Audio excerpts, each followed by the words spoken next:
ये कुछ समरी का इंपॉर्टेंट पॉइंट है, ये देख लेते हैं आओ जल्दी जल्दी।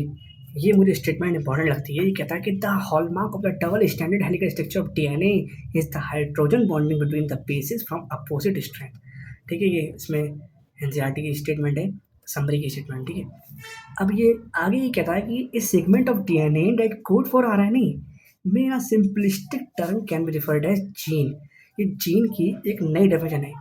एक तो एक्सरसाइज के अंदर दी, वो एक तो यहाँ पर थ्योरी में दी हुई है, एक यहाँ समरी में दी है कि segment of DNA that codes for RNA में in a simplistic term can be referred as gene. अगली स्टेटमेंट ये है कि in bacteria the transcribed mRNA is functional, hence can directly be translated in eukaryotics. The gene is split. ठीक है, अगली statement कौन दी है? One of the rRNA act as a catalyst for peptide bond formation, which is an example of RNA enzyme. इसे हम कहते हैं ribozyme. ठीक है, ये पेप्टाइड बॉन्ड फॉर्मेशन में हेल्प करता है। अगली स्टेटमेंट है lac operon is the prototype operon in bacteria. Bacteria में किस टाइप का होता है? प्रोटोटाइप। ये इंपॉर्टेंट लाइन है, इस ध्यान रखना। अगली स्टेटमेंट है the principle of polymorphism in DNA sequence it works on the principle of sorry ये नहीं, ये है it has a immense application in the field of forensic science, genetic biodiversity and evolutionary biology में बहुत ज़्यादा इसका application है। किसका? इसका डीएनए पॉलीमॉर्फिज्म का। ठीक है, या डीएनए फिंगरप्रिंटिंग का। ठीक है, अब चलते हैं नेक्स्ट चैप्टर हमारा कौन सा है। थोड़ा सा अच्छा चैप्टर लेते हैं जिससे क्वेश्चन ज़्यादा बनते हैं। वो चैप्टर है हमारा माइक्रोब्स। एक ही लाइन और देख लो, एनसीईआरटी की है। ये चैप्टर डिलीट हो गया पर काफ़ी इंपॉर्टेंट लाइन है। इस बार टेस्ट सीरीज में कई बार लोग पूछ चुके हैं। This capacity to generate a whole plant from any cell plant is totipotency. ठीक है, 2027 का क्वेश्चन भी था, नीट में आया था। अब चलते हैं माइक्रोब पर, जल्दी खत्म करेंगे, थोड़ा चैप्टर है, इंपॉर्टेंट ज़्यादा है।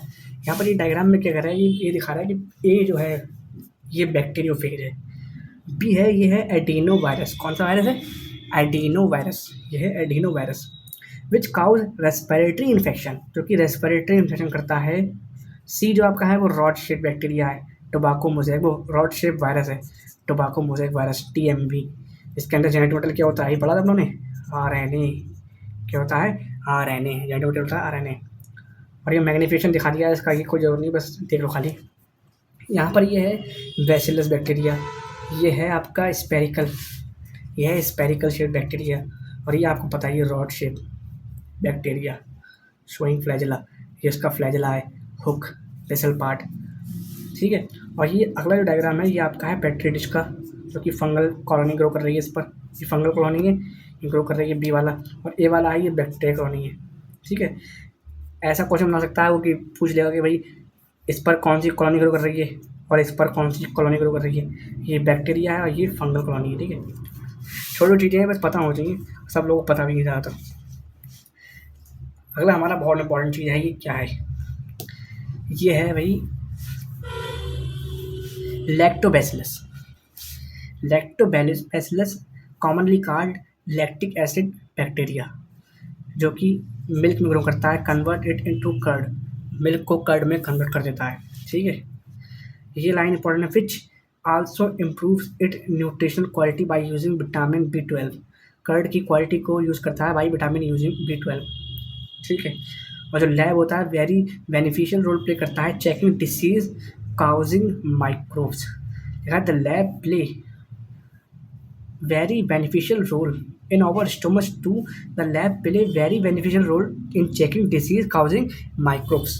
ठीक है, अच्छा अगला है ये डब से related, which is used for making food such as dosa, idli and also fermented by bacteria। ठीक है, और इसमें जो पफ्ड अपीयरेंस आती है वो ड्यू टू CO2 गैस के द्वारा आती है। यहाँ पर एक क्वेश्चन पूछता है, can you tell which metabolic pathway is taking place resulting in the formation of CO2 gas. CO2 gas के फॉर्मेशन में कौन सा पाथवे यूज होता है, और where do you think the bacteria of this fermentation come from. ये कहाँ से आते हैं ये बैक्टीरिया? तो ये हेड्रोलिक फर्मेंटेशन होता है, इसका एंड प्रोडक्ट क्या क्या होता है? लैक्टिक एसिड, इथेनॉल, CO2, यहाँ से आती है CO2। CO2 यहाँ से बनती है हेटेरोटिक फर्मेंटेशन से, ठीक है। और ये कहाँ से आते हैं, प्लांट सरफेस पे होते हैं, सीरियल्स में होते हैं, यहाँ पर होते हैं एक्टिविटी, ठीक है। अगला हमारा इंपॉर्टेंट लाइन है फर्मेंटिंग यूजिंग बेकर्स ईस्ट। कौन सी ईस्ट, बेकर्स ईस्ट। ये बेकर्स ईस्ट के बारे में, इसका एक और नाम है सेक्कोरमाइसिस सर्वेसियाई। इसमें हम एक ट्रेडिशनल ड्रिंक बनाते हैं, जिसे हम कहते हैं टोडी, इसे हम कहते हैं टोडी। एक ट्रेडिशनल ड्रिंक है। Some parts of southern India is made by fermented sap from palm, ठीक है। Microbe also use to ferment fish, microbes also use to ferment fish, ये इंपॉर्टेंट है। फिश को फर्मेंट करने में यूज होता है, और सोयाबीन को, and bamboo shoots to make foods. Cheese is one of the oldest food item which is microbe were used, cheese भी माइक्रोव से बनता है। इसका एग्जांपल यहाँ पर है, लार्ज होल वाले चीज़ जो होते हैं स्विस चीज़, वो बनते हैं लार्ज अमाउंट ऑफ CO2 से, जो कि एक बैक्टीरिया से आती है, पेपिनोबैक्टीरियम सरमानी, ठीक है। अगला जो चीज़ है Roquefort cheese, are ripened by growing specific fungi on them, ये फंजाई से आता है। रोकीफोर्ट चीज़ फंजाई से, और प्रोपिनियोबैक्टीरियम सरमानी किससे आता है, आपका बैक्टीरिया से। स्विच चीज़ आता है बैक्टीरिया से, और रफर्ड चीज़ फंजाई से, ठीक है। ये स्टेटमेंट है और डाटा भी है इंपॉर्टेंट, ठीक है। अब जल्दी चलते हैं आगे। फर्मेंटेड बीवरेज, सबसे पहली लाइन जो है इसकी, यह है सबसे important. Wine, beer, whisky, brandy और rum, for this purpose same yeast, सबके लिए सेम ईस्ट है, सार्कोमाइसिस सर्वेसियाई। और brewer the bread making and commonly called brewer yeast, इसको हम ब्रूवर्स ईस्ट भी बोलते हैं। फर्मेंटिंग में, मॉडर्न सेल्स में काम आती है, फ्रूट जूस निकालने में काम आती है, और इथेनॉल बनाती है, ठीक है। अच्छा, विदाउट डिस्टिलेशन वाले जो हैं वो हैं वाइन और बियर, और whisky, brandy, rum are distillated, और wine and beer are without distillated. तो ये वाला क्वेश्चन बहुत आता है। विस्की, ब्रांडी, रम आपके डिस्टिलेटेड हैं, और वाइन और बियर आपके विदाउट डिस्टिलेटेड हैं, ठीक। और ये फर्मेंटेड का डायग्राम है, फर्मेंटेशन प्लांट का डायग्राम है। ये प्लांट है और ये फर्मेंटर है, देखो इसे, ये फर्मेंटर है, ठीक है। अब चलते हैं एंटीबायोटिक पे। एंटीबायोटिक का इन्होंने कुछ ज़्यादा दिया नहीं है, बस प्रो लाइफ दिखाया है कि human being they are pro life and not against life. Human being के जो एंटीबायोटिक होती है प्रो लाइफ होती है, लेकिन जो एंटी का मतलब होता है, ग्रीक वर्ड होता है against, and bio means life, this mean that against life. लेकिन ये in the context of disease causing organism, अगर ऑर्गेनिज्म के हिसाब से देखेंगे तो अगेंस्ट लाइफ, लेकिन अगर हम ह्यूमन के बीइंग के हिसाब से देखेंगे तो वो है प्रो लाइफ, ठीक है। एक ही नाम है पर पर्सपेक्टिव अलग अलग है, उसका रेफरेंस बदल जाता है तो नाम बदल जाता है। अगला है कॉमनली यूज एंटीबायोटिक कौन सी है, पेनिसिलिन, जो कि फर्स्ट एंटीबायोटिक है। डिस्कवर किसने की थी, ये एक चांस डिस्कवरी थी। क्या थी ये, चांस डिस्कवरी। सबसे पहले अलेक्जेंडर फ्लेमिंग जो थे, जो स्टेफाइलोकोकाई पर काम कर रहे थे, बैक्टीरिया था स्टेफाइलोकोकाई, जो कि अनवॉच्ड कल्चर प्लेट पर ग्रो कर गया था जब वो काम कर रहे थे, ठीक है। तो उन्होंने देखा, he found that it was due to a chemical produce by a mould, and he named its penicillin after the mould penicillium notatum. Penicillin notatum की वजह से, मोल्ड की वजह से एक कंपाउंड वहाँ पे एक मॉलिक्यूल ग्रो कर गया, जो नाम दिया उन्होंने penicillin. Its full potential as an effective antibiotic was established much later by Ernest Chain and Howard Florey, ठीक है। अलेक्जेंडर फ्लेमिंग ने चांस डिस्कवरी की थी, और इसका फुल पोटेंशियल निकाला था अर्नेस्ट चेन ने और हार्वर्ड फ्लोरी ने। और इस एंटीबायोटिक का बहुत ज़्यादा यूज़ हुआ था वर्ल्ड वॉर 2 में, जब हमने इसको और ज़्यादा इसको इफेक्टिव कर दिया था, तो ये अमेरिकन ट्रीटमेंट सोल्जर के काम में आया था, उनका ट्रीटमेंट किया गया था इससे। 1945 में फ्लेमिंग को, चेन को, फ्लोरी को 1945 में नोबेल प्राइज़ दिया गया। चलते हैं आगे। Antibiotic has a greatly improved our capacity to treat deadly disease such as plague, whooping cough, खाली काशी, डिप्थीरिया, काल गलू, काल कोटू, लेप्रोसी, कुष्ठ रोग, which is use to kill millions all over the global. इसको क्योर करने में काम आती है, हमारी एंटीबायोटिक में बहुत बड़ा हाथ है इसका, ये सब क्योर करने में, ठीक है। अगली हम देखते हैं chemical enzyme also bioactive molecules. इसमें सबसे पहले जो लाइन इंपॉर्टेंट लगती है वो ये है कि ऑर्गेनिक एसिड्स, अल्कोहल, एंजाइम्स, ये सर्टेन केमिकल बनाते हैं, ठीक है। सबसे पहला एग्जांपल क्या है इसका, एस्परजिलस नाइगर, ये एक फंजाई है एस्परजिलस नाइगर, जो कि सिट्रिक एसिड बनाती है। एसिडोबैक्टर एसिटी, ये बैक्टीरिया का बनाता है एसिटिक एसिड। क्लोस्ट्राइडियम ब्यूट्रिकम, ये बैक्टीरिया है, क्या बनाता है, ब्यूट्रिक एसिड, ठीक है। और ये लैक्टोबैसिलस, ये बैक्टीरिया क्या बनाता है, लैक्टिक एसिड। ईस्ट पढ़ चुके हैं हम, Saccharomyces cerevisiae, commercially production of ethanol, ethanol का प्रोडक्शन करता है। Microbe also use in production of enzyme, microbe भी यूज होते हैं प्रोडक्शन ऑफ एंजाइम में। Lipase are used in detergent formulation and are helpful in removing oily stains from the laundry. Laundry से ओली strains और fat का dissolution करता है lipase, और डिटर्जेंट की तरह यूज़ होता है, ठीक है। कई सारे यूज हैं इसके। बोतल को हम, जो बोतल यूज़ होती हैं उनको मार्केट से ब्राउट करते हैं तो हम उसे साफ करते हैं, इसके लिए क्या यूज़ होता है, पैक्टिनेज और प्रोटीएज। अच्छा, स्ट्रेप्टोकाइनेज, ये बहुत इंपॉर्टेंट है, स्ट्रेप्टोकाइनेज जो कि एक बैक्टीरिया है, स्ट्रेप्टोकोकस से आता है and modified by genetic engineering is used as a clot buster. इसको मॉडिफाई कर दिया तो हमने इसे काम में यूज़ करा क्लोट बस्टर में, जो कि रिमूव करता है क्लोट फ्रॉम ब्लड वेसल्स। और ये have undergone a myocardial infection leading to heart attack. जो लोग मायोकार्डिकल इन्फेक्शन से जूझते हैं उनकी हेल्प करता है, ये क्लोट बस्टर काम करता है, ठीक है। अगला बहुत इंपॉर्टेंट है, साइक्लोस्पोरिन ए, ठीक है। Cyclosporin A that is use as a immuno suppressing agent. कैसे यूज है, immuno suppressing agent in organ transplant patient, produce by the fungus, ये फंगस से बनता है। फंगस का नाम है ट्राइकोडर्मा पॉलीस्पोरम, ठीक है। अगला स्टैटिन, स्टैटिन ये भी ईस्ट है, ये भी ईस्ट से बनता है। इसका नाम है मोनस्कस परप्यूरस। क्या है, Monascus purpureus has been commercially as a blood cholesterol lowering agent. ये ब्लड का कोलेस्ट्रॉल लोअरिंग एजेंट को डिक्रीज करने में हेल्प करता है।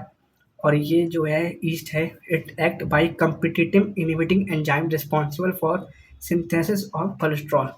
ये कम्पीट करता है, जो एंजाइम कंट्रोल करता है, जो एंजाइम कंट्रोल करता है कोलेस्ट्रॉल को, उससे कम्पीट करता है और उसकी एक्टिव साइट पर जाके बाइंड कर जाता है, जिस वजह से कोलेस्ट्रॉल की मात्रा कम हो जाती है बॉडी में। अगला है सीवेज ट्रीटमेंट प्लांट, ठीक है। कुछ इंपॉर्टेंट पॉइंट ये है, it contain large amount of organic matter and microbes. अगली स्टेटमेंट है एनसीईआरटी की, बहुत शानदार स्टेटमेंट है, ये है क्या, heterotrophic microbes naturally present in the sewage, ठीक है। हेट्रोट्रॉपिक माइक्रोब्स होते हैं जो प्रेजेंट होते हैं सीवेज में। सबसे पहला प्राइमरी ट्रीटमेंट, इसमें क्या क्या याद रखना है हमें, these are removed in stage initially floating debris is removed by sequential filtration, ठीक है। then the girth, soil and small pebbles are removed by sedimentation, ये important है। all solid that settle from the primary sludge and the supernatant from the effluent, ठीक है। Secondary treatment उसे बोलते हैं biological treatment, ये इंपॉर्टेंट है। अगली स्टेटमेंट ये है कि this allow vigorous growth of useful aerobic microbes into फ्लॉक्स।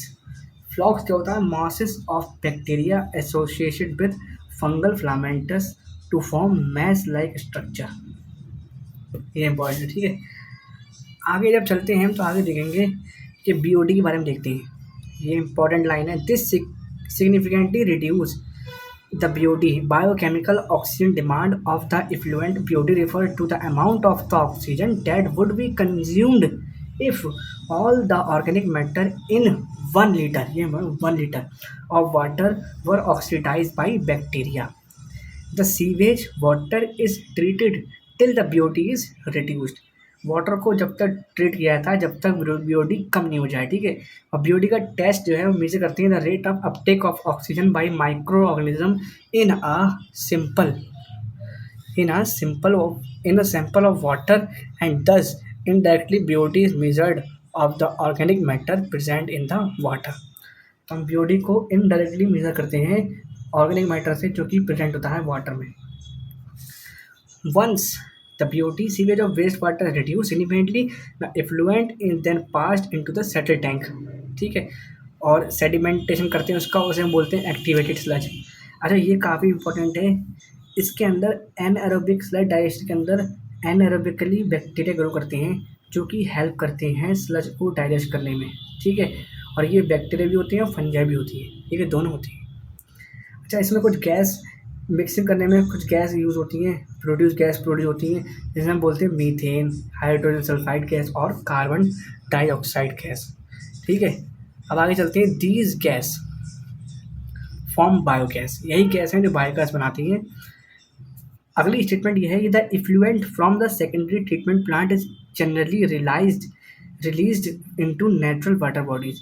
इसी को हम नेचुरल वाटर बॉडीज में क्या कर देते हैं, रिलीज कर देते हैं। नेक्स्ट स्टेटमेंट है ये, the ministry of environment and forest has initiated Ganga action plan and Yamuna action plan. मतलब ministry of environmental and forest ने इनिशिएट किया था गंगा एक्शन प्लान और यमुना एक्शन प्लान। ठीक है। अच्छा, मीथेन गैस जो होती है वो प्रीडोमिनेटली कंटेनिंग बायोगैस, मतलब बायोगैस में प्रीडोमिनेटली क्या होती है, मीथेन गैस होती है। ये याद रखने वाली बात है। फिर आगे पढ़ते हैं स्टेटमेंट कौन सी, which grow anaerobically. Certain bacteria जो होते हैं जो एनारोबिकली ग्रो करते हैं, कुछ बैक्टीरिया होते हैं जो ग्रो करते हैं anaerobically on cellulosic material, produce large amount of methane along with CO2 के साथ मीथेन गैस बनाते हैं और H2 गैस भी बनाते हैं। दीज बैक्टीरिया कलेक्टिवली कॉल्ड मीथेनोजिन, इनको हम बोलते हैं मीथेनोजिन। मीथेन क्या बनाते हैं, methane along with CO2 and hydrogen gas, और इस कॉमनली इसे हम बोलते हैं मीथेनोबैक्टीरियम। ठीक है, कॉमनली बोलते हैं methanobacterium. These bacteria are commonly found in the anaerobic sludge during the sewage treatment. ये हमें बैक्टीरिया दिखाई देते हैं एनाएरोबिक स्लज में ड्यूरिंग सीवेज ट्रीटमेंट में। अच्छा, ये इंपॉर्टेंट डाटा है। The biogas plant consist of a concrete tank 10 से 15 फीट डीप, 10 से 15 फीट डीप रखा जाता है स्लरी के अंदर। ठीक है,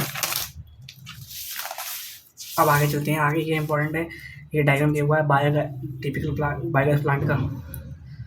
ठीक है, अब हम चलते हैं यहाँ पर। So biogas plant are more often built in rural areas, क्योंकि इसे हमें बहुत ज़्यादा जगह चाहिए और हमें बहुत ज़्यादा कल्चर का डंग चाहिए लार्ज क्वांटिटी में। इस वजह से वो सिर्फ रूरल एरिया में मिलेगा हमें, इसलिए हमें सिर्फ रूरल एरिया में ही बनाते हैं खाली बस। ठीक है, ये जो प्लान था, the technology of biogas production was developed in India mainly by the efforts of Indian agriculture research institute IARA के द्वारा और KVIC Khadi village industry commission. ठीक है, अब चलते हैं microbes as bio control agent. ये काफ़ी इंपॉर्टेंट है, इससे कई सारी चीज़ों के छोटे छोटे क्वेश्चन बन जाते हैं इनसे। और देखते हैं सबसे पहले the very familiar beetle with red and black marking. जो रेड एंड ब्लैक मार्किंग के साथ बहुत ही फैमिलियर बीटल्स हैं, कौन सी हैं, lady bird and dragon fly, जो कि हमें गेट रिड ऑफ एम्फिड्स और मॉस्किटो से हमें छुटकारा लानी, कौन सी, लेडी बर्ड और ड्रैगन फ्लाई।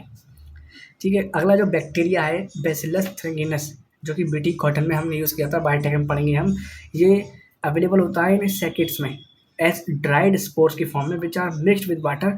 जैसे वाटर के साथ हम मिक्स करते हैं and spread on to vulnerable plant such as brassicas and fruit trees.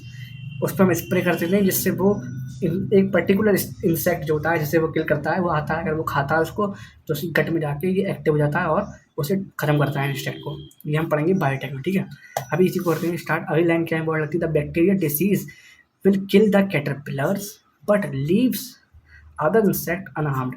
क्योंकि ये स्पेसिफिक होते हैं, इसलिए सिर्फ जो जिस चीज़ के लिए बने हैं उस चीज़ को किल करते हैं। कैटरपिलर को मार देंगे लेकिन अदर इंसेक्ट हैं उन्हें अनहार्म छोड़ेंगे, उन्हें नहीं मारेंगे।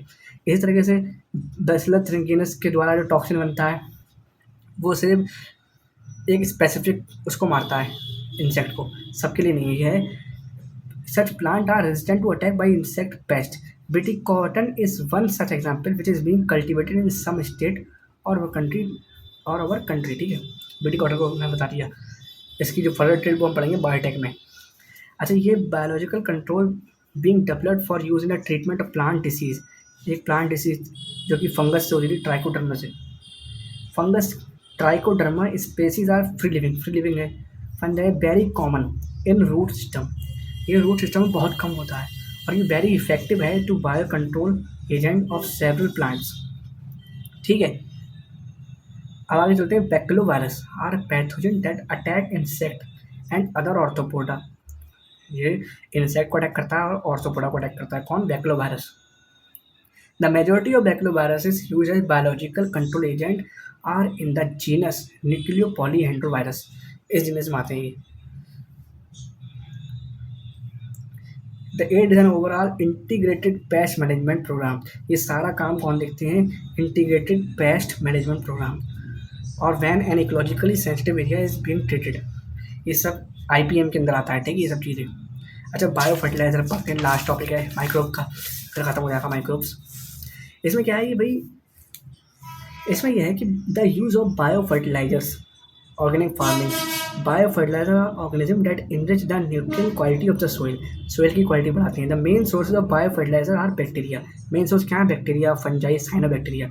ये इंपॉर्टेंट है, साइनोबैक्टीरिया हम भूल जाते हैं क्योंकि इसका मेन एक इंपॉर्टेंट पार्ट है, ठीक है। सिम्बायोटिक एसोसिएशन में कौन रहता है? राइजोबियम, जो कि रूट में रहता है। Other bacteria can fix atmosphere nitrogen while free living in the soil. Example of Azospirillum और एजोटोबैक्टर। ये दो बैक्टर हैं जो फ्री लिविंग में रहते हैं। बाकी कौन से होते हैं वो जो नाइट्रोजन फिक्स करते हैं? फ्री लिविंग कौन कौन से हैं? एजोस्पिरिलियम और एजोटोबैक्टर। और जो सिम्बायोटिक रिलेशन में रहता है वो कौन था? राइजोबियम, ठीक है। अच्छा, fungi also known to form symbiotic association with plants, mycorrhiza. Mycorrhiza के साथ, माइक्रोजा फॉर्म में प्लांट के साथ फंजाई हायर प्लांट के साथ एक सिम्बायोटिक रिलेशन बनाता है, उसको हम बोलते हैं माइकोराइजा। और इसका मेंबर है ग्लोम्स, जो ग्लोम फॉर्म करते हैं। अच्छा, fungal symbiote is this association absorb phosphorus. जो फंगल सिम्बायोट है वो क्या करता है? फॉस्फोरस को एब्सॉर्ब करता है सोइल से and pass it to the plant, plant को क्या करता है? पास कर देता है। और जो अदर बेनिफिट आल्सो जैसे resistance to top to root burning pathogen, tolerance to salinity and drought and overall increase in plant growth and development, ठीक है, इतना काम करता है ये। अब लास्ट पॉइंट जो है वो है साइनोबैक्टीरिया आर ऑटोट्रॉफिक माइक्रोब्स। ये इंपॉर्टेंट पॉइंट है। Cyanobacteria are autotrophic microbe widely distribute to aquatic and terrestrial environments, many of which can fix atmospheric nitrogen. इनमें से बहुत सारे हैं जो नाइट्रोजन को फिक्स करते हैं। पहला एनाबीना, नॉस्टॉक और स्लेटोरिया। पैडी फील्ड्स में cyanobacteria serve as important bio fertilizer. कौन? साइनोबैक्टीरिया। यहाँ भी इंपॉर्टेंट है, यहाँ भी इंपॉर्टेंट है, जो कि क्या करता है? सोइल की फर्टिलिटी इंक्रीज करता है। ये चैप्टर एंड हो गया अपना। अब देखते हैं आगे, आगे चलते हैं इकोलॉजी। इकोलॉजी का पहला पार्ट है जिसे हम बोलते हैं ऑर्गेनिज्म एंड पॉपुलेशन। चलते हैं ऑर्गेनिज्म एंड पॉपुलेशन, ठीक है, या बायोडाइवर्सिटी स्टार्ट करते हैं। सबसे last chapter biodiversity. Biodiversity start करते हैं। बायोडाइवर्सिटी में बहुत सारा डाटा याद रखने के लिए, तो जल्दी शुरू करते हैं। इसमें क्या है? The first thing that would amaze are baffles and would be most probably to the enormous diversity of life that he would encounter. बहुत सारी इनॉर्मस डाइवर्सिटी अर्थ पर मौजूद है।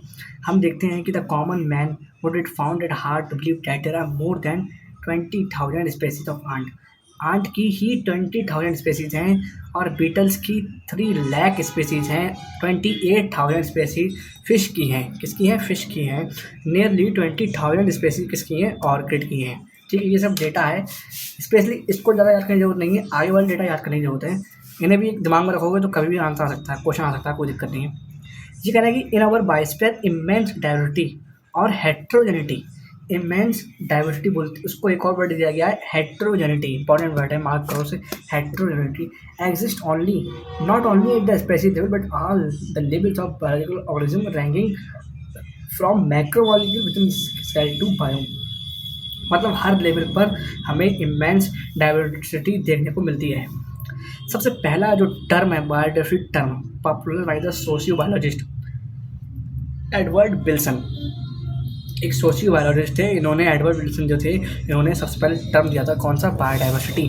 आगे हम चलते हैं जेनेटिक डाइवर्सिटी पर। A single species might show high diversity at genetic level over its distributional range. The genetic variation shown by the medicinal plant Rauwolfia vomitoria, ठीक है। इसका एग्जाम्पल है Rauwolfia vomitoria growing on different Himalaya range might in term of the potency of the concentration of the active chemical reserpine. ये chemical release करता है, इसे reserpine बोलते हैं। That the plant produce. India has more then 50,000 genetically different strain of rice. मतलब हम पर rice की 50,000 डिफरेंट स्ट्रेन हैं और 1,000 वैरायटी है किसकी? मैंगो की। अगला हमारे पास है स्पेसीज डाइवर्सिटी। स्पेसीज लेवल पर डाइवर्सिटी है, जो कि इसका एग्जांपल दिया है western Ghat have a greater amphibian species diversity than eastern Ghat. ये कई बार पूछ लेते हैं, बहुत ज़्यादा इंपॉर्टेंट है। वेस्टर्न घाट पर एम्फीबियन की ज़्यादा डाइवर्सिटी है मुकाबले ईस्टर्न घाट की।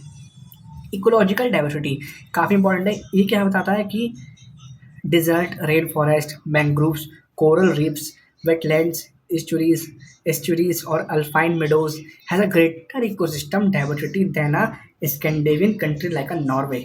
ये कुछ इंडिया के पार्ट्स हैं, इनको मिला के इनको मिला के ही ज़्यादा इनको मिला के इनसे भी ज़्यादा हमारे पास डाइवर्सिटी है compare to Scandinavian country like Norway. Norway से कंपेयर करेंगे तो उसकी ज़्यादा डाइवर्सिटी इनके अंदर है, इनके पास है। ठीक है, अब आगे चलते हैं। IUCN international union for conservation of nature and natural resources. IUCN 2004 में ये लागू हुई थी। IUCN इसमें क्या बताते हैं, मेरे total number of plant and animal species described so far slightly more than 1.5 billion. पर हमारे पास clear idea, but we have not a clear idea नहीं था हमारे पास। तो उसके बाद जो रॉबर्ट मे आए, उन्होंने बायोलॉजिकल स्पेसीज डाइवर्सिटी का एक नंबर हमें अलॉट कर दिया 7 मिलियन। नंबर क्या था वो 7 मिलियन, ना कि 7 बिलियन। 7 बिलियन यहाँ पर कन्फ्यूज करता है, बी लगा देगा, बिलियन कह देगा, वो गलत है वो। यहाँ पर बहुत ज़्यादा कन्फ्यूजिंग दो टर्म आती है, टेम्परेट और ट्रॉपिकल। इनको समझ लेते हैं। यहाँ पर एनसीईआरटी से, for many taxonomic group species inventories are more complete in temperate than in tropical countries, considering that an overwhelmingly large proportion of the species waiting to be discovered are in tropics। मतलब tropics पर continue glaciation नहीं होता है, इस वजह से उस पर ज़्यादा स्पेसीज डिस्कवर नहीं हुई है। लेकिन टेम्परेट पर स्पेसीज डिस्कवर ज़्यादा हुई, क्योंकि वहाँ पर टेम्परेचर कैसा है, हाई टेम्परेचर है। ये दिखा है एरिया विद मॉडरेट क्लाइमेट और हाई टेम्परेचर। यहाँ पर area with moderate climate, temperate region पर जो टेम्परेचर मॉडरेट रहता है, लेकिन ट्रॉपिकल पर टेम्परेचर ज़्यादा रहता है। ठीक है, ट्रॉपिकल जगहों पर टेम्परेचर ज़्यादा रहता है। अब आगे चलते हैं, ये नेक्स्ट पार्ट, ये इंपॉर्टेंट बहुत है। ये देखते हैं क्या है। More than 70% of all the species recorded are animal. 70% से ज़्यादा स्पेसीज रिकॉर्डेड आर एनिमल। ठीक है, इनमें से कौन कौन, including algae, fungi, bryo, gymno और एनजीओ। ठीक है, comprise no more than 22% of total. ये सब मिला के भी 22% देंगे, फंजाई, ब्रायो, जिम्नो और एनजीओ। और एनिमल आपके 70% हैं। और इंसेक्ट जो हैं are the most rich species taxonomic group, making up to more than 70% और टोटल ऑफ द टोटल से भी 70% ज़्यादा है इंसेक्ट। ये यहाँ दिए हुए इंसेक्ट। इन डायग्राम पे भी कभी कभी पूछा जाता है क्वेश्चन, ये इंसेक्ट से ज़्यादा है, फिर मोलस्का, क्रूटेनियस और फिर अदर एनिमल। ठीक है, और यहाँ इन्वर्टिब्रेट में, ये वर्टिब्रेट देखोगे आप तो एम्फीबियन, रेप्टाइल्स, बर्ड, मैमल्स सबसे ज़्यादा आते हैं। फिश, प्लांट में अगर देखेंगे तो प्लांट में फंजाई सबसे ज़्यादा है। फंजाई, उसके बाद एंजियोस्पर्म। हाँ, अगली इंपॉर्टेंट लाइन है, the number of fungi species in the world is more than the combined total of the species of fishes, amphibians, reptiles and mammals. ये एक एनसीईआरटी की लाइन है, इंपॉर्टेंट लाइन है। ठीक है, फंजाई की सबसे ज़्यादा स्पेसीज हैं कंपेयर किसके, फिशेस, एम्फीबियन, रेप्टाइल्स और मैमल्स। यहाँ तक पढ़ लिया हमने। अब आगे चलते हैं। Biologist are not sure about how many prokaryotic species it might B.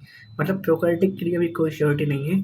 अब चलते हैं आगे। The problem is that conventional taxonomic methods are not suitable for identifying microbial species, and many species are simply not cultivable under laboratory condition। ठीक है, अब चलते हैं आगे।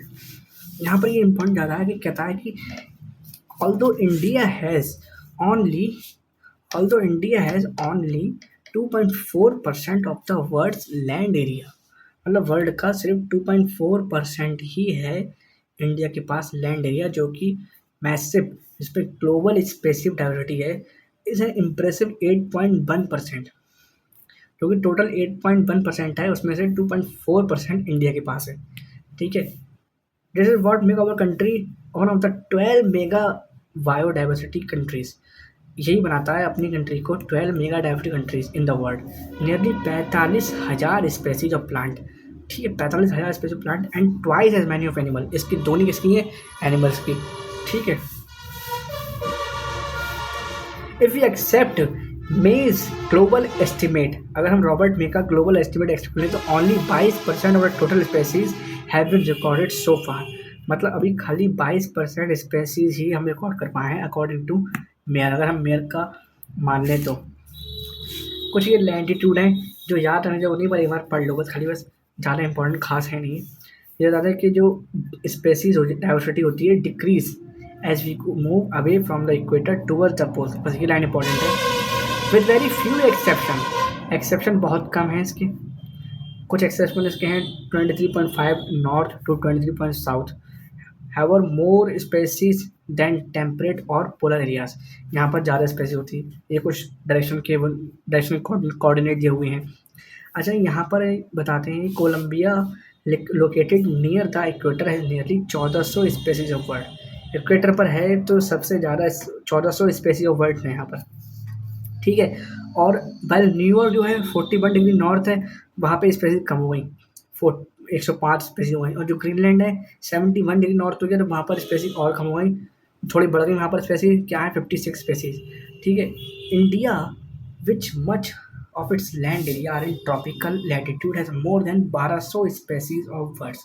इंडिया पर है 1200 स्पेसीज ऑफ बर्ड्स, ठीक है।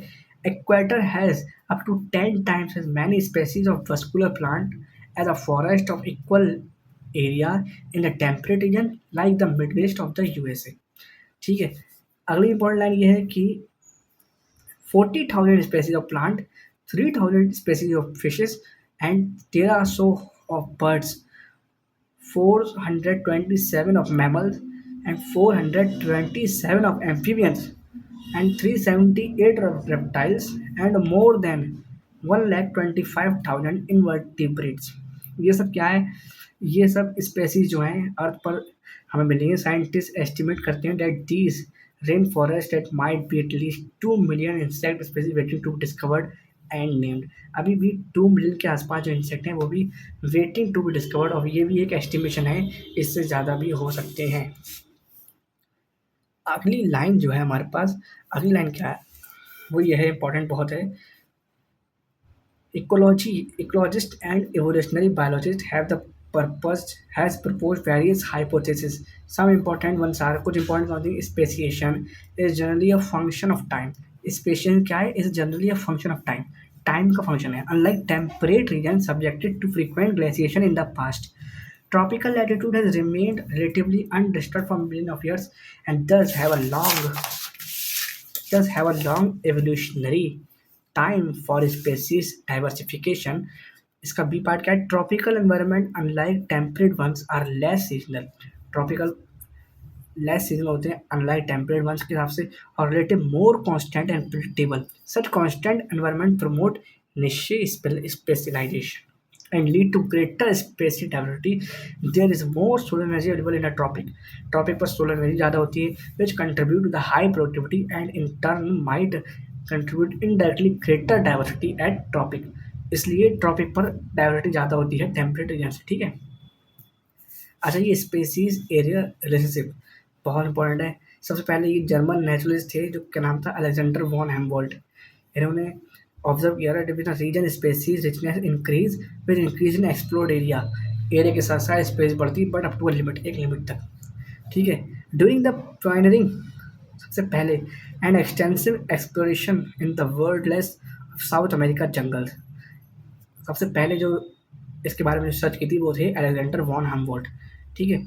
ये ग्राफ जो बनता है, ग्राफ काफ़ी इंपॉर्टेंट है, रेक्टेंगुलर हाइपरबोला ग्राफ बनता है ये, और ये इसकी इक्वेशन है एस सी ए की पावर जेड। जेड क्या है? Slope of line regression coefficient बोलते हैं इसको, और सी आपको पता है वाई इंटरसेप्ट है, ठीक है। जेड लाइज करता है रेंज में, जगह जगह के हिसाब से जेड की रेंज होती है। रेंज क्या है? 0.1 to 0.2, ठीक है। Regardless of taxonomic group of the region, whether it is a plant in Britannia, birds in California और mollusca in New York state, the slope of regression line are amazingly similar. यहाँ पर जो slope है इन 3 state में amazingly similar है, ठीक है। But if you analyze the species area relationship among very large areas like the entire continent, you will find that the slope of the line much steeper. मतलब Z की value होती है 0.6 0.1 0.6 से 1.2 तक जाती है। इसका एग्जाम्पल क्या दिया है? फ्रूगिवोरस फ्रूट ईटिंग बर्ड्स और mammals in the tropic forest of different continents the slope was found to be 1.15, ठीक है। ये इंपॉर्टेंट डाटा है। अब आगे चलते हैं। यहाँ पर a stable community should not show too much variation. एक स्टेबल कम्युनिटी होती है वो ज़्यादा वेरिएशन शो नहीं करेगी। It must be either resistant और resilient to the occasional disturbance to the occasional disturbance natural और man made and must also resistant to invade by the alien species. मतलब जो चीज़ स्टेबल होगी वो ज़्यादा वेरिएशन होनी करेगी और वो रेजिस्टेंस और रिलेशन शो करेगी। रेजिस्टेंस क्या होता है? Capacity to remain largely unchanged, मतलब कोई भी चीज़ ज़्यादा टाइम तक अनचेंज रहे उसे बोलते हैं रेजिस्टेंस ड्यूरिंग डिस्टर्बेंस के टाइम। और रेसिलियंस क्या होता है? स्पीड एंड एक्सटेंडेड कम्युनिटी इंडोप्ड आफ्टर डिस्टर्बेंस, मतलब डिस्टर्बेंस के बाद अपना इक्विलिब्रियम मेंटेन करे जितनी जल्दी, उसे बोलते हैं रेजिलियंट। अब साइंटिस्ट आते हैं डेविड टिलमैन, ये काफ़ी important scientist David Tilman. David Tilman ने लॉन्ग टर्म सिस्टम पर एक्सपेरिमेंट किया using the outdoor plots provide some tentative answer, जो कि हमें इसके बारे में कुछ अच्छा आंसर, मतलब टेंटेटिव मतलब होता है नॉट फुली डिसाइडेड, ऐसा आंसर दिया जो एक तरफा नहीं था, मतलब सही से डिसाइड नहीं कर पा रहे थे। टिलमैन ने क्या देखा? Found the plots with more species showed less year to year variation, मतलब स्पेसीज ज़्यादा हैं लेकिन वेरिएशन ईयर टू ईयर कम हो रहा है total biomass. He also showed that in his experiment increase diversity contribute to higher productivity, मतलब diversity बढ़ने पर प्रोडक्टिविटी बढ़ती है। ठीक है, अब आगे चलते हैं। ये लाइन इंपॉर्टेंट लगती है, कौन सी वाली? ये वाली। स्टैनफोर्ड इकोलॉजिस्ट जो थे पॉल हेनरिच, इन्होंने रिबर्ट प्रॉपर हाइपोथेसिस दिया था और इन्होंने की स्पेसीज बताए थे, जो कि की स्पेसीज होती हैं अगर वो निकल गए तो एक जो इकोसिस्टम है वो जल्दी डाउन आ जाएगा। इन्होंने कंपेयर किया था इकोसिस्टम को एयरप्लेन से। All parts of joint together using thousand of the rivet species. कुछ स्पेशली जो थी, जो उसकी विंग्स में लगी थी, वो थी critical key species that drive major ecosystem function, जो ज़्यादातर मेजर इकोसिस्टम फंक्शन ड्राइव करती है उन्हें बोलते हैं की स्पेसीज। ये की स्पेसीज ये। अब loss of biodiversity, biodiversity loss क्यों हो रही है ये बताया पहले। इसके कुछ एग्जाम्पल हैं, जैसे आईयूसीएन का रेड लिस्ट डाटा 2004 में 784 species including 338 vertebrate, 359 invertebrate, 87 plant and 500 in the last 500 years में इतनी स्पेसीज क्या हुई हैं? एक्सटिंक्ट हुई हैं। ठीक है, इसमें एग्जांपल कुछ दिए हैं। डोडो मारिटोस, क्वाका अफ्रीका, थाइलासीन ऑस्ट्रेलिया और स्टेलासिका और रशिया। और दीज थ्री सस्पेक्ट हैं, जैसे बाली जवान, कैस्पेरियन ऑफ टाइगर, ये भी हमारे क्या कर रहे हैं? एक्सटेंड कर रहे हैं। द लास्ट 20 ईयर्स अलोन है witness the disappearance of 27 species. पिछले 20 ईयर में 27 स्पेसीज क्या हुई हैं हमारी? एक्सटेंट हुई हैं। अगला डाटा ये है जो कि इंपॉर्टेंट डाटा रखता है मुझे, वही क्या है? The extinction across taxa are not random, ये रैंडम नहीं होता है। जैसे amphibian appear to be more vulnerable to extinction, amphibian जो होते हैं वो ज़्यादा खतरा उन्हें महसूस होता है एक्सटिंक्शन का। Adding to the crime scenario of extinction is a fact that more than 15,500 species world wide are facing the threat of extinction, मतलब इतनी स्पेसीज को वर्ल्ड वाइड थ्रेट हो रहा है एक्सटिंक्शन का। Presently 12% of all the bird species, मतलब 12% bird हैं, 23% of all mammals हैं और 32% आपके एम्फीबियंस हैं और 31% क्या है? जिम्नोस्पर्म है। 32 एम्फीबियन और 31 जिम्नो। ये डाटा इंपॉर्टेंट है, याद रखने वाला डाटा है। ठीक है, ये डाटा इंपॉर्टेंट है। अब आगे देखते हैं कि ये इसकी स्पीड क्या है। एक्सटेंशन की स्पीड है 5 एपिसोड तो हो चुके हैं और छठा जो एक्सटेंशन हो रहा है 6th एपिसोड, इसकी स्पीड पहले से 100 to 1000 टाइम्स फास्टर है। और ये एस्टिमेट लगा रहे हैं कि earth might be wiped out within the next 100 years, मतलब अगले 100 साल में पूरी आपकी बायोडाइवर्सिटी जो है ख़त्म हो जाएगी। अब देखते हैं in general loss of biodiversity in a region will lead to a decline in plant production. सबसे पहले क्या क्या होगा? प्लांट प्रोडक्शन की वजह से बायोडाइवर्सिटी लॉस हो रही है। लोअर्ड रेजिस्टेंस टू एनवायरमेंटल पार्चुपेशन, ठीक है, सच ए ड्राउट खुश्क, मतलब सूखा पड़ जाता है। सी वाला क्या है? Increase variability in certain ecosystem process such as plant productivity, water use and pest and disease cycles. इसकी वजह से बायोडिवर्सिटी लॉस हो रही है। ये सब इसके क्या है? काउस। तो इनको मोटे मोटे 4 मेजर काउस में बांट दिया है। इसको बोलते हैं the evil quartet. Sobriquet use to describe them. Sobriquet मतलब उपनाम, मतलब एक एक्स्ट्रा नाम रहती है उसका, इविल क्वाड्रेट। ठीक है। सबसे पहला और सबसे इम्पोर्टेंट यही है हैबिटाट लॉस। इसका इसका अंदर जो बातें बताई गई, ones covering more than 14% of the earth. जो ट्रॉपिकल रेन फॉरेस्ट था वो 14% का लैंड सरफेस कवर करता था, 14% का लैंड सरफेस कवर करता था। लेकिन अब जो खाली 6% रह गया है, नॉट मोर देन 6%, 6% से भी ज़्यादा नहीं है, ठीक है। जो अमेज़न के फॉरेस्ट थे, ह्यूज थे, लंग्स ऑफ द प्लैनेट, जिन्हें हम प्लैनेट का लंग्स कहते हैं, उसे अब काट रहे हैं लोग और वहाँ पे कल्टीवेट कर रहे हैं सोयाबीन फॉर ग्रासलैंड और रेजिंग बीफ कैटल। वहाँ पर बीफ कैटल को ग्रो कर रहे हैं और उसको सोयाबीन कल्टीवेट कर रहे हैं और बीफ कैटल कर रहे हैं, ठीक है। Habitats are broken up into small fragments due to the various human activities, mammals and birds requiring a large territories and certain, मतलब हैबिटाट तोड़ दिए जा रहे हैं जानवरों के, जिस वजह से वो सर्वाइव ही नहीं कर पा रहे हैं। दूसरा क्या है, ओवर एक्सप्लॉइटेशन। इसके एग्जांपल हैं कि हम ह्यूमन जो होते हैं वो अपनी ग्रीड में, टर्न टू ग्रीड, हम ग्रीड हो जाते हैं, लालची हो जाते हैं और कुछ चीज़ों का ओवर एक्सप्लॉइट करते हैं, जिस वजह से वो एक्सटिंक्ट हो जाती हैं। जैसे हमने लास्ट 500 ईयर में स्टीला सिकाओ, पैसेंजर पिजन और हमारे पास है marine fish population around the world, हमने इनका बहुत ओवर एक्सप्लॉइटेशन किया है, इस वजह से ये लॉस हो गई। क्यों? Presently many marine fish population around the world over harvested endangered life.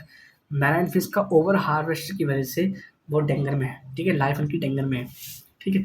अब ये तीसरा है एलियन स्पेसीज। इसमें काफ़ी अच्छे अच्छे एग्जांपल हैं। सबसे पहला है नील पर्च। हमने नील पर्च इंट्रोड्यूस कर दी लेक विक्टोरिया में, जिससे 200 स्पेसीज ऑफ चिलेट फिश क्या हो गई, लेक में क्या हो गई, एक्सटिंक्ट हो गई।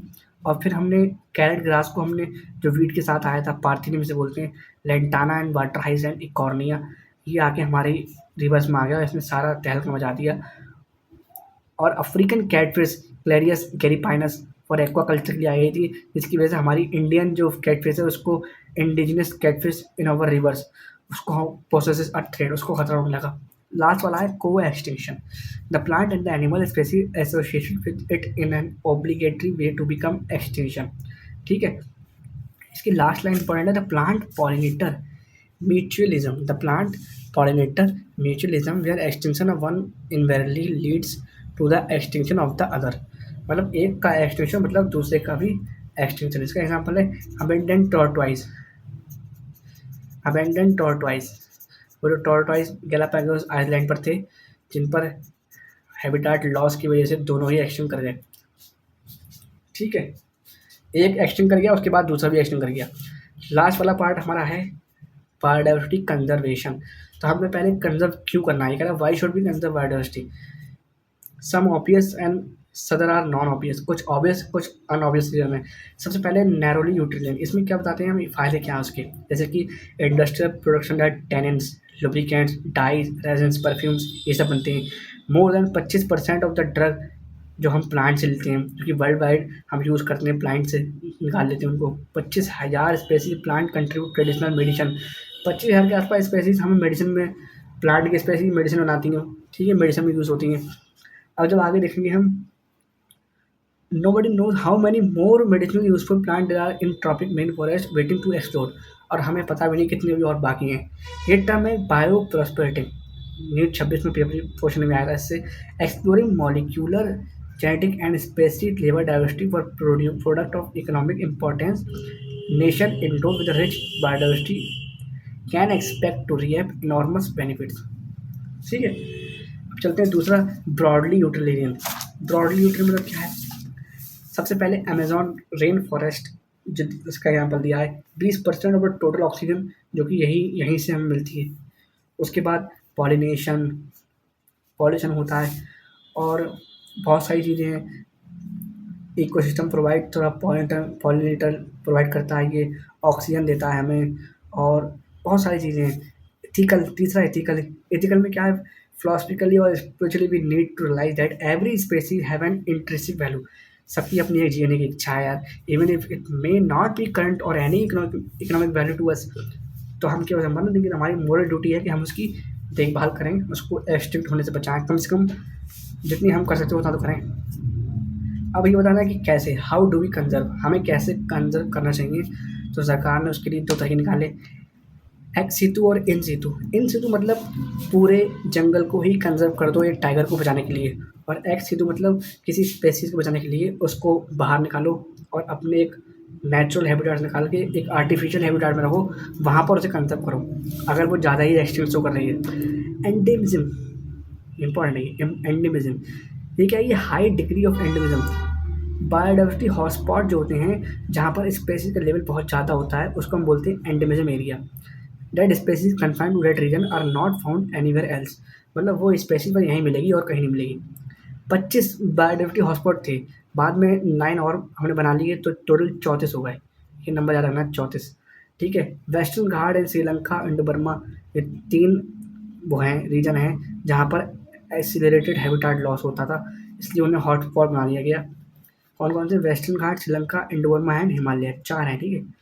Although all the biodiversity hotspot put together cover less than 2% of the earth land area, मतलब सब मिला के भी लेस देन 2% एरिया कवर करती हैं पूरे अर्थ का।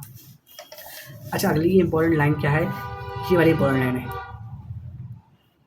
ये वाली, ये क्या लाइन है? ये है द नंबर ऑफ स्पेसीज, ये है the number of species they collectively have harbour is extremely high and strict protection of these hotspot could reduce the ongoing mass of extinction by almost 30%। ये data important है। अच्छा, biosphere national park और centuries जो हैं वो कितनी कितनी है? 14 बायोस्फीयर्स हैं, 90 नेशनल पार्क हैं, 448 वाइल्ड लाइफ सेंचुरीज हैं, और ये तीनों आते हैं इन सितु कंजर्वेशन में। सेक्रेड ग्रूव्स भी आता है आपका इन सितु कंजर्वेशन में। कहाँ का होता है? एग्जाम्पल भी इंपॉर्टेंट है, Khasi Jaintia hills Meghalaya, Aravalli Rajasthan, western Ghat region Karnataka and Maharashtra में, और and Surguja Chanda Bastar areas are Madhya Pradesh में। और जो मेघालय के सेक्रेड ग्रुप्स हैं वो the last refuge for a large number of rare and threatened plant, ठीक है। अब एक्सिटू देखते हैं। एक्सिटू में आते हैं zoological park, botanical garden, wild life safari parks, ठीक है। उसके बाद देखते हैं रिसेंट ईयर में ex situ conservation has advanced beyond keeping the threatened species of in enclosures, ठीक है। Now gamete of thread species also preserved in variable and fertile condition, उसे हम गैमेट को भी प्रिजर्व कर लेते हैं -196 डिग्री सेल्सियस पर, किसमें? लिक्विड नाइट्रोजन में, लिक्विड नाइट्रोजन में, ठीक है। ये इंपॉर्टेंट है, ये हमने पढ़ा था सेक्सुअल रिप्रोडक्शन प्रोग्राम प्लांट में। अच्छा, ये कह रहा है कि भाई द अर्थ समिट जो था वो रियो द जेनेरो में हुआ था 1992 में, टाटा इंपॉर्टेंट है। All nations to take appropriate measure for the conservation of biodiversity and sustainable development held in 2002। World summit हुआ था 2002 में इन जॉनसनबर्ग में, साउथ अफ्रीका में। 190 कंट्री ने प्लेज किया था। और 2010 में a significant reduction in the current rate of biodiversity loss at global region and local values, 2010 में हमने इसे अचीव कर लिया था।